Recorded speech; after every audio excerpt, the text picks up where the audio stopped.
Boa noite a todos. Nós da Sociedade Espírita Allan Kardec de Mirassol do Oeste, mais uma vez estamos aqui reunidos em nome de Jesus para mais uma noite de aprendizado do seu Evangelho, da doutrina dos Espíritos. Então vamos fazer a nossa prece inicial. E teremos hoje como palestrante a nossa companheira Débora. Pai de infinito amor e bondade, nós te agradecemos pela criação das nossas vidas. Nós agradecemos por ter nos colocado sobre a proteção do Senhor Jesus, nosso irmão maior, o nosso mestre, o médico das nossas almas, que nos dá a oportunidade de mais uma vez reencarnado neste planeta escola, neste planeta luz, que apesar de todas as dores que nós já entendemos que somos nós os criadores dessas dores, que estamos aqui para transformá-las em luz nos nossos espíritos. Que nessa noite, Senhor Jesus, possa a espiritualidade maior, professores e médicos, toda a equipe socorrista que atua na nossa casa espírita, possa estar aqui intuindo a nossa companheira, fazendo também o atendimento espiritual a cada um de nós aqui presentes, encarnados e desencarnados. Senhor Jesus, derrame a sua luz, as suas energias curativas por todo o planeta Terra e esteja conosco hoje e sempre. Assim seja, em nome de Deus e graças a Deus. Deve.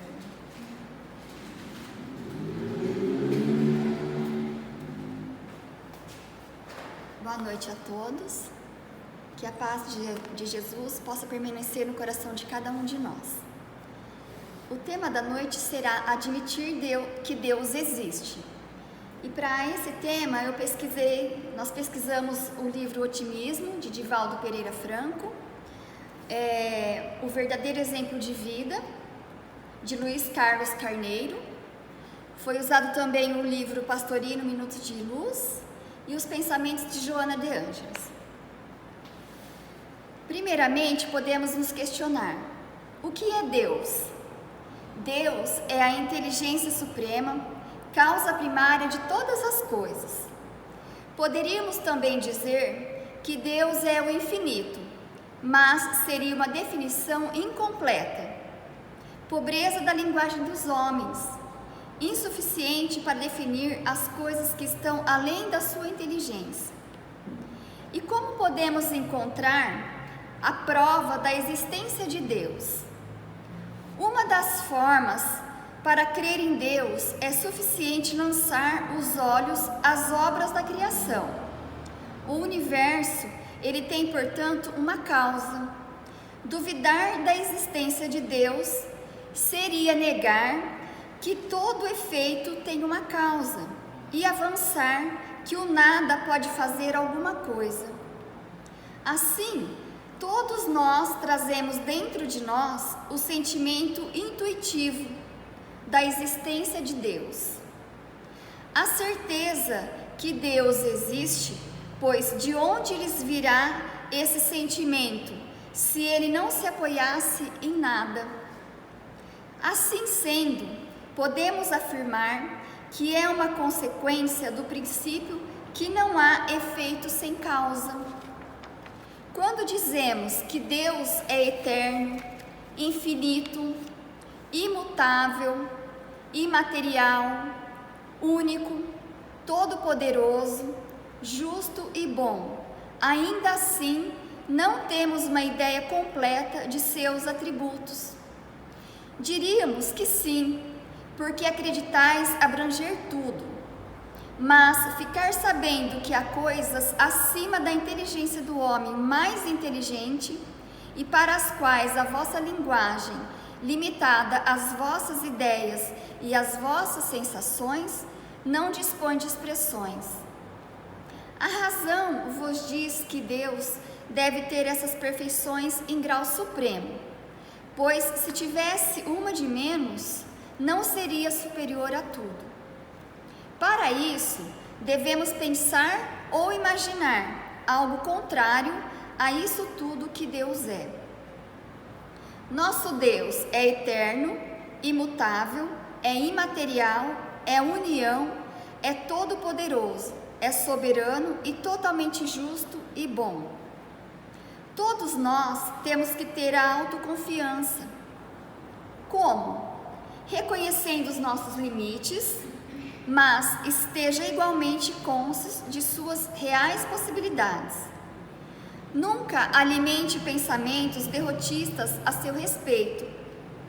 Ninguém entre nós atingiu a esfera da perfeição. Entretanto, todos estamos a caminho da luz. Se você se convence de que é filho de Deus, o comandante dos universos, basta esforçar-se no campo do estudo e do bem comum, para que novos recursos lhe apareçam, descortinando as capacidades que você traz dentro da própria alma. Seja prudente em suas atitudes, mas avance sempre, nutrindo a certeza de que tudo sob o amparo de Deus. Cada um de nós, pouco a pouco, se transforma em canal de realização e de paz.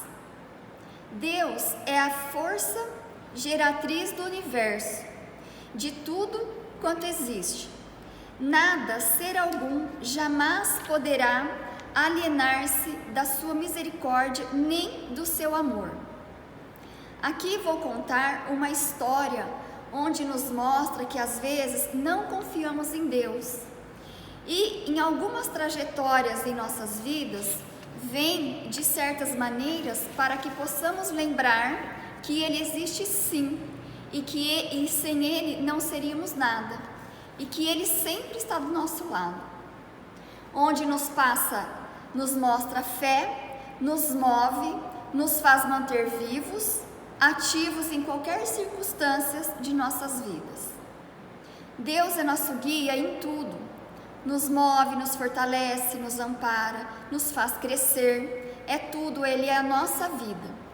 Depois do desencarne da esposa querida, Dr. Antônio, um consagrado cirurgião, fechou seu consultório e passou a ser apenas um clínico geral de um hospital. Deixou de acreditar em Deus, passando a ser materialista, acusando-se de não poder ter salvo a esposa que tanto amava. Mas fatos inusitados o enredaram de tal forma que teve que admitir que Deus existe. Sua funcionária, Dona Gertrudes, era muito antiga em sua casa. Esta espírita, pois algumas vezes falava algo a que ele pudesse ficar pensativo e ao mesmo tempo pensar: como ela sabe disso? Somente Viviane saberia disso? Vindo de um sítio de um amigo dele, no qual foi festejado o aniversário da esposa, pisou fundo no acelerador, já que manhã cedo estaria de plantão no hospital. Relógio marcava 1h30 da manhã e ele deveria estar às 7 no hospital. Foi quando tudo aconteceu. Em uma curva, apareceu à frente dele uma mulher com roupas esvoaçantes, brancas. Seus cabelos negros e compridos contrastavam com a brancura das vestes. Não conseguiu ver o rosto não, porque com o choque quis apenas frear o carro. Tentou até desviar, mas não houve jeito. Viu a mulher crescer à frente do carro e nada aconteceu. Nenhum baque, nada. O que aconteceu? Saiu do carro, afora as marcas dos pneus freados, nada mais havia no local. Por segundos, chegou a pensar que havia dormido no volante, pois não viu mais mulher alguma. Não tinha ainda percorrido uns 500 metros e pelo retrovisor divisou uma luz ainda longe, mas que se aproximava rapidamente. Trocaram algumas palavras, documentos, e o patrulheiro já foi logo dizendo que tinha acontecido um atropelamento e que era uma mulher a 1 quilômetro atrás. Acontece que o único carro que por ali passou foi o do senhor, doutor, acompanhando o patrulheiro para que tomassem as devidas providências, iriam preencher alguns relatórios e dar os passos necessários. Antes, o patrulheiro parou no local do acidente e, para sua surpresa, não havia ninguém no local. Um fato chamou a atenção do Dr. Antônio. Relatou que também viu uma mulher. Dr. Antônio volta para sua casa depois que tomaram as devidas providências, toma um belo de um banho e vai para o hospital cumprir o seu plantão. Para sua surpresa, depois de ter cumprido todo o seu trabalho aquele dia, sua secretária do consultório, Carmen, diz que era preciso ele atender uma jovem paciente em um determinado quarto, onde havia sido atropelada, no qual seu nome era Valéria. Ele atende e fica pensativo, esse rosto não me é estranho. Depois de ter feito este atendimento, muito cansado, volta para casa e passa assim por um sono muito profundo, pois não havia dormido na noite anterior. Quando acorda, Gertrudes, a funcionária da casa, médium, vidente, né? Logo diz a ele: Dona Viviane estava na casa e veio deixar um recado, que é para o senhor tomar conta de Dona Valéria. Dr. Antônio se questiona: por que Gertrudes via Viviane e eu não? Por que Gertrudes sabia o nome de Valéria? Valéria era a paciente que ele tinha atendido naquele dia. Por que esta jovem era minha filha? Que confusão, né? Como eu, com 40 e poucos anos, Viviane falecera com 36, não tivemos filhos, ela abortara no 7º mês. Lembro-me que ela, triste, como se culpada fosse, e me disse: querido, queria tanto te dar esta menina, perdoe-me, ela virá novamente, creio. Viviane tinha o entendimento da doutrina espírita, sabia sobre a vida além da morte e sempre lendo os livros de Kardec. Dr. Antônio confiava muito em sua funcionária. Assim, voltando para o hospital, seu pensamento voava e, muito pensativo, ele passou aquele dia. Ao olhar aquele rostinho na cama, mais uma vez tendo a impressão de que a conhecer. Nesta ocasião, depois de tantas provas, Dr. Antônio resolve pedir a mão de Carmen em casamento. Carmen era a funcionária dele do consultório, que ajudava ele lá no hospital, que também ela era funcionária dele quando ele tinha a clínica, então já estava com ele há muitos anos.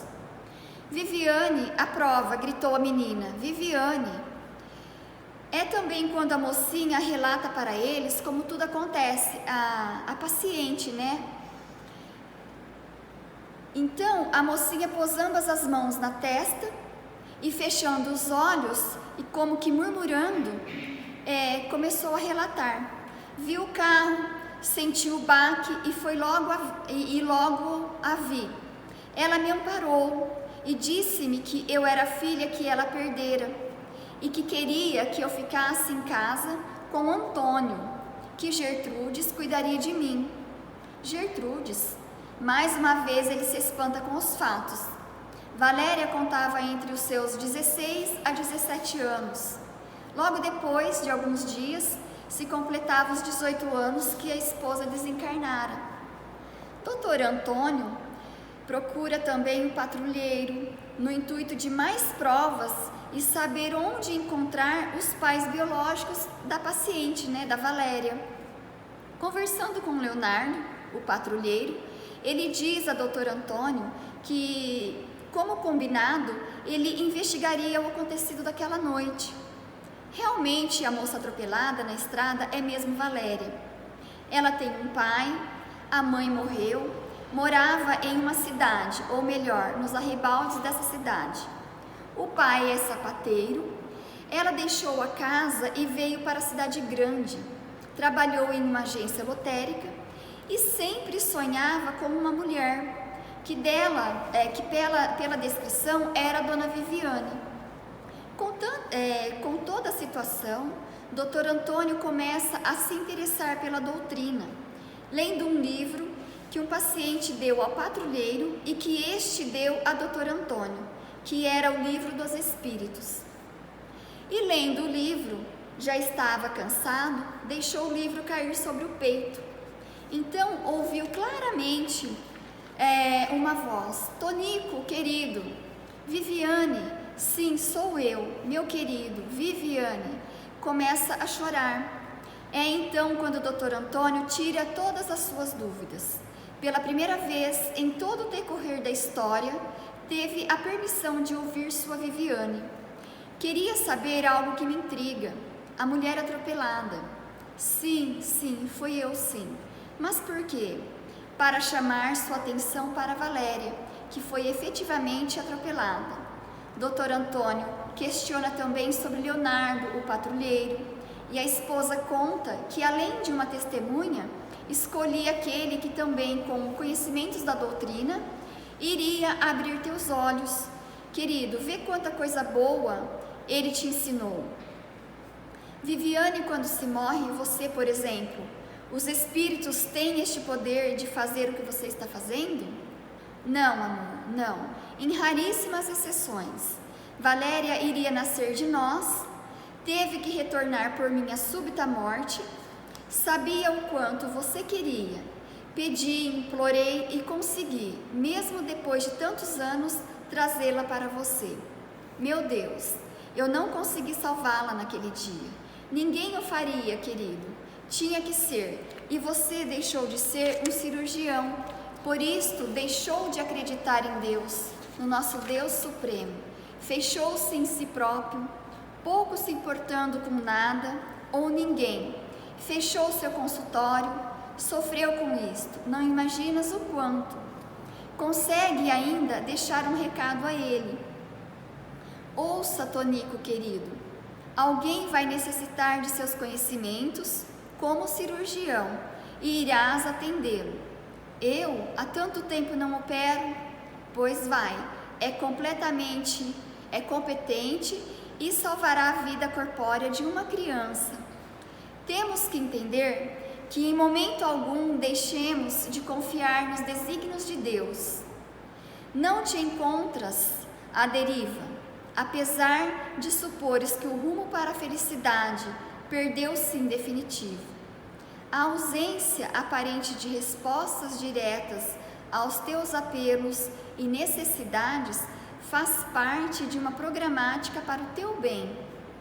Sem que o percebas, chegam-te os socorros imprescindíveis para o equilíbrio e êxito, sem os quais certamente não suportarias as provas a que te propuseste por impositivo da própria evolução. Muitas pessoas resvalam na loucura porque deixaram de preservar os contatos com Deus. Criaturas sem conta arrojam-se ao suicídio ou foram a ele atirados por perderem a confiança em Deus. Expressivo número de homens reboca-se nas paixões inferiores, por duvidar do auxílio de Deus. Parasitos emocionais são pessoas que se negaram à vinculação com Deus, deixando-se tresvariar nos abismos em que se comprazem, por estarem em rebelião também contra eles mesmos. Deus nunca abandona. O homem, porém, a si mesmo se abandona, vitimado pelo egoísmo e os seus sequazes que, nutridos pela invigilância de cada um, terminam por dominá-lo. O teu sinal de vinculação com Deus é a prece. Fala-lhe em linguagem simples, honesta, entregando-te aos seus planos e rogando-lhe entendimento para melhor discerni-los. Sentirás a presença de Deus através da paciência ante as circunstâncias difíceis. da resignação em face dos problemas que não podem ser solucionados, da coragem perante os testemunhos e o amor sempre, em todos os momentos e situações. Quem pensa em Deus, nutre-se a paz. Quem se comunica com Deus, estua de recursos e forças para vencer-se a mais ajudar. Interrogas-te em silêncio como determinadas pessoas suportam vicissitudes e abandonos, ruínas econômicas e aflições morais, ingratidões e violências, como se nada lhes estivesse aparentemente acontecendo. Não fosse uma observação mais acurada, não lhes descobriria os infortúnios ocultos. Sucede, porém, que esses corações crucificados, nos impositivos da redenção, ao invés de reagirem pela agressividade inútil, confiam e esperam em Deus, com alegria e superação das dificuldades, a fim de se libertarem do mal e alcançarem a plenitude que Deus concede a todos aqueles que se lhe entregam aos desígnios superiores. Era o que eu queria passar para todos, que confiando em Deus, Ele sempre está ao nosso lado, Ele nunca nos desampara, né? Nos deixa desamparados, e assim, a cada dia que passa temos que crer mais e ter a fé. Então, desejo a todos uma boa noite, que possamos assim, permanecer essa paz, esse ambiente gostoso que se faz presente em nossos lares. Que a paz de Jesus permaneça em todos os nossos corações. Boa noite.